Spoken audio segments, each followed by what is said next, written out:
ఇక ఒంగోలుకు సంబంధించి మాజీ మంత్రి బాలినేని శ్రీనివాసరెడ్డి సిట్టింగ్ ఎమ్మెల్యేగా రంగంలో దిగుతున్నారు. చివరి వరకు ఆయనకు సీటు దక్కుతుందా దక్కదా, ఆయన మధ్యలో అలగటం ఇలాంటి చాలా పరిణామాలు చోటు చేసుకున్నా ఫైనల్గా కొంత అక్కడ ఉన్న ఇష్యూస్ని వైఎస్ఆర్ కాంగ్రెస్ పార్టీ కొంత సమసిపోయేలా చేసింది. బాలినేని శ్రీనివాసరెడ్డి మాజీ మంత్రి తిరిగి సిట్టింగ్ ఎమ్మెల్యేగా ఒంగోలు నుంచి బరిలో దిగుతున్నారు.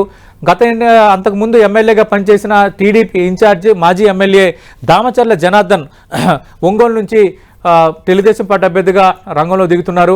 ఏ విధంగా చూసుకున్నా ఇద్దరు చాలా బలమైన నేతలు కాబట్టి, అలాగే ఒంగోలు సిటీలో అటు వైఎస్ఆర్ కాంగ్రెస్ పార్టీ టీడీపీ చాలా బలంగా ఉంటాయి కాబట్టి ఇక్కడ హోరాహోరీ పోరైతే జరగబోతుంది. అయితే ఒంగోలు నియోజకవర్గంకి సంబంధించి కాపు సామాజిక వర్గం ఓట్లు కూడా కొంత ప్రభావిత ఓట్లుగా ఉన్నాయి కాబట్టి అవి ఖచ్చితంగా మాకు ఈసారి అడ్వాంటేజ్ కాబోతున్నాయి అన్న లెక్కల్లో తెలుగుదేశం పార్టీ ఉంది. మరి నిజంగా ఆ స్థాయిలో అవి షిఫ్ట్ అవుతాయా?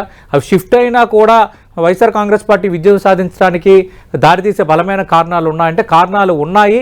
మాకు ఓటేసే బలమైన సామాజిక వర్గాలు ఎస్సీ ఎస్టీ మైనార్టీసు అలాగే బీసీలు సంక్షేమ పథకాలు అందుకుంటున్న లబ్ధిదారులు అందరూ ఖచ్చితంగా గంపగుత్తగా మాకు ఓట్లేస్తారు.